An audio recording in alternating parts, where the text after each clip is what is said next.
তাকে প্রার্থী করেছে। আজকে বিধানসভায় গেলেন রচনা বন্দ্যোপাধ্যায়, লাভলি মৈত্রর সঙ্গে কথা বলছেন।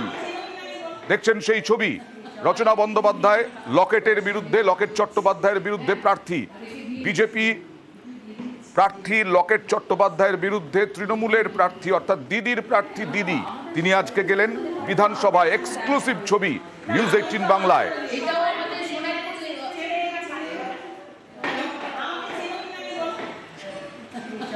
বিধানসভায় রচনা বন্দ্যোপাধ্যায় কালকে ব্রিগেডে ছিলেন। ব্রিগেডেই তার নাম ঘোষণা হয়েছে, তার নামও ঘোষণা হয়েছে হুগলির সাংসদ প্রার্থী হিসেবে, লোকসভার প্রার্থী হিসেবে।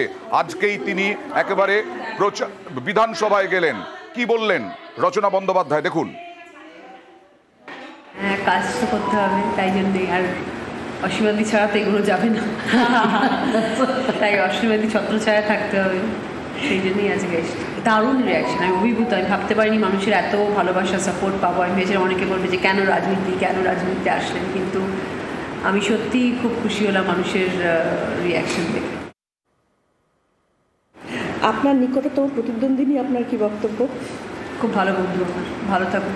উনি বলছেন যে ভোট হবে মোদির নামে, সেখানে আমি বা রচনা কোনো ফ্যাক্টর নয়। কথা বলছেন সেটা তার পরিপ্রেক্ষিতে সে বলছেন। আমার পরিপ্রেক্ষিতে যদি আমি বলি, আমি বলবো যে মোদি ভার্সেস মমতা যদি সে বলে, আমি বলবো যে মোদির ছত্রছায়া রয়েছে লকেট চ্যাটার্জি, আর মমতা ব্যানার্জির ছত্রছায়া রয়েছে রচনা ব্যানার্জি।